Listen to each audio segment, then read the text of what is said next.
गीता का यह अध्याय।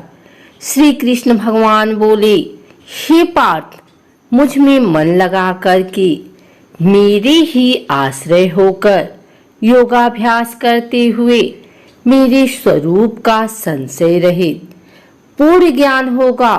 सो सुनो, विज्ञान के सहित वह पूर्ण ज्ञान मैं तुम्हें सुनाता हूँ, जिसके जानने से तुमको इस लोक में कुछ जानना शेष न रहेगा।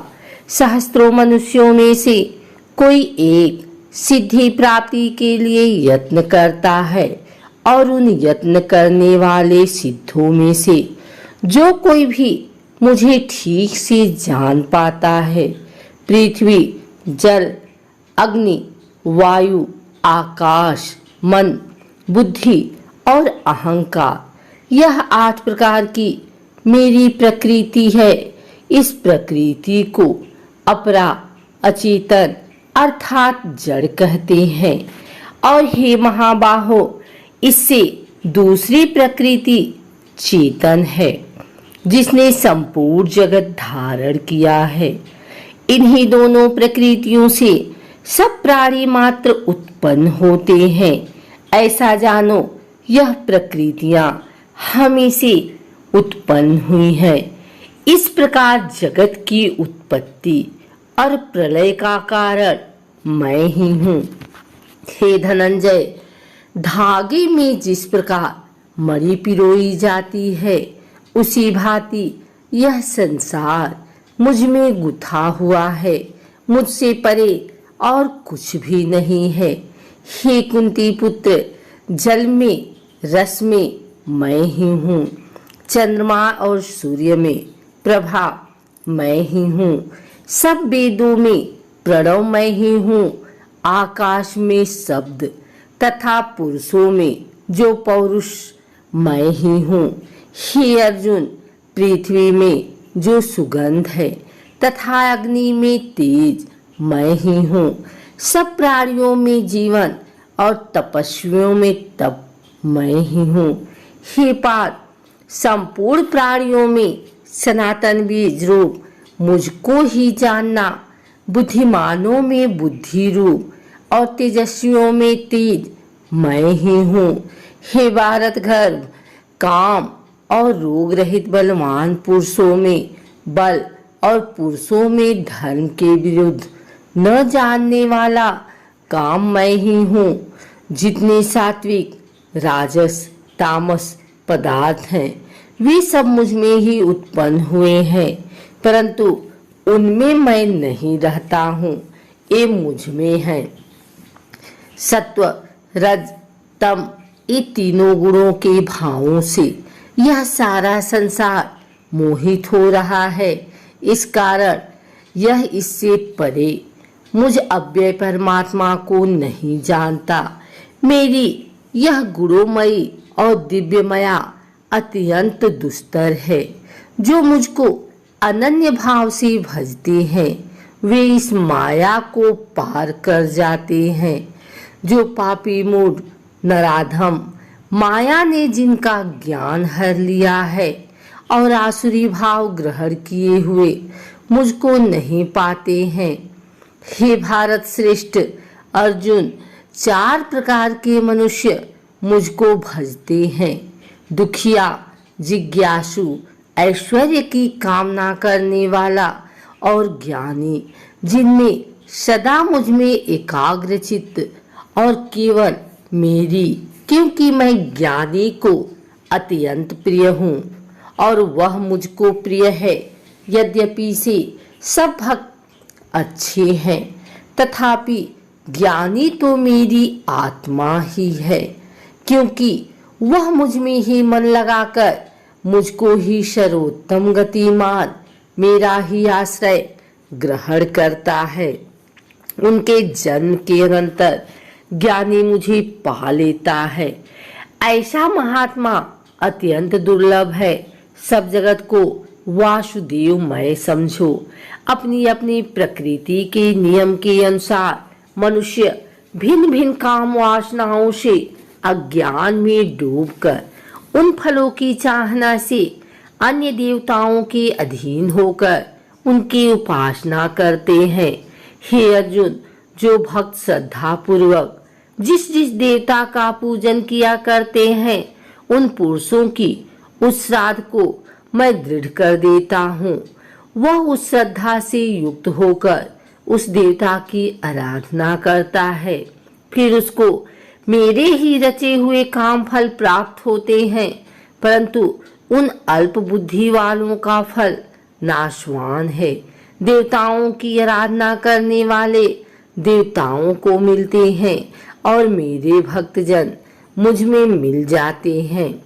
मेरे अव्यय अविनाशी अति उत्तम स्वरूप को न जानकर मंदबुद्धि लोग मुझे अव्यक्त को व्यक्त देहधारी मानते हैं। मैं योग माया से आच्छादित होने के कारण सबको नहीं देखता हूँ। उसमें मूढ़ लोग अनादि तथा अविनाशी मुझको नहीं जानते हैं। हे अर्जुन, मैं भूत भविष्य और वर्तमान के सब प्राणियों को जानता हूँ, पर मुझे कोई भी नहीं जानता। हे भारत, हे परतम, इच्छा और द्वेष उत्पन्न होने वाले सुख दुख आदि द्वंद्वों के मोह से जगत के सभी प्राणी भ्रम में फंस जाते हैं। जिन पुण्य आत्माओं के पाप नष्ट हो गए हैं, वह पुरुष द्वंद्व के मोह से छुटकर दृढ़ निश्चय करके मेरी भक्ति करते हैं। जो मेरा आश्रय लेकर जीवन मरण के दूर करने के अर्थ प्रयत्न करते हैं, वे पुरुष परम ब्रह्मा आत्मज्ञान और संपूर्ण कर्म को जानते हैं। जो आदिभूत अधिदेव और अधिज्ञ इन सब में व्यापक मुझे जान जाते हैं, वे समाधि निष्ठ पुरुष मरण काल में भी मुझको जानते हैं। श्री नारायण जी बोले, हे लक्ष्मी, अब मैं 7वें अध्याय का महात्म सुना रहा हूँ, सो सुनो। एक पटेल नामक नगर है, जिनमें शंकुकर वैश्य रहता था। वह व्यापार करने को नगर के बाहर कहीं गया। रास्ते में शंकुकुर को सर्प ने डसा, वह मर गया। उसके साथ ही उसकी दाह क्रिया कर आगे को सिधारे। जब लौटकर घर में आए, उसके पुत्र ने पूछा, मेरा पिता शंकुकर कहाँ है? उन व्यापारियों ने कहा, तेरे पिता को सर्प ने डसा था, वह मर गया और यह पदार्थ तेरे पिता का है, तू ले ले। 1 करोड़ रुपया दिया और उसकी गति कराने को कहा, क्योंकि वह अवगति मरा था। उस बालक ने अपने घर आकर ब्राह्मणों से पूछा कि सर्पडसी की गति कैसी करनी चाहिए। पंडितों ने कहा, नारायण बाली करवा दो। उर्द के आटे का पुतला बनवाया, चुनिया चढ़ाई, जैसी विधि किया। बहुत ब्राह्मण जिवाए, श्रद्धा पिंड पत्तल करवाया। बाकी द्रव्य जो रहा चारों भाइयों ने बांटा। एक पुत्र ने कहा, जिस सर्प ने मेरे पिताजी को काटा है, मैं उसको मारूंगा। उन व्यापारियों से पूछा, वह ठौर मुझे बताओ जहां मेरा पिता शंकुकर मरा है। व्यापारियों ने कहा, चलते हैं।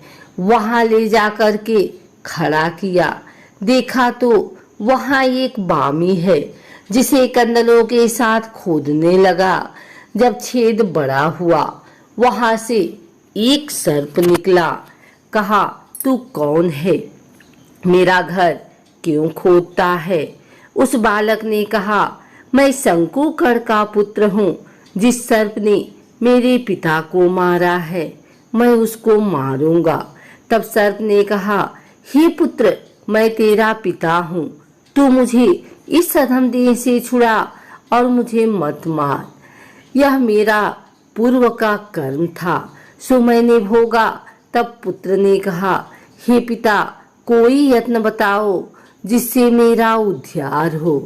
तब उस सर्प ने कहा, हे पुत्र, किसी गीता पाठी ब्राह्मण को घर में भोजन करवा और उसकी सेवा कर, उसके आशीर्वाद से मेरा कल्याण होगा। तब उस बालक ने अपने घर और नगर में जितने गीता का पाठ करने वाले थे इन सबको बुलाकर गीता जी के 7वें अध्याय का पाठ कराया और उनको भोजन करवाया। तब उन साधु ब्राह्मणों ने आशीर्वाद दिया। तत्काल वह अधम देह से छूटकर देवदेही पार विमान पर चढ़कर आकाश मार्ग को जाता हुआ अपने पुत्र को धन्य धन्य करता वैकुंठ धाम में जा प्राप्त हुआ।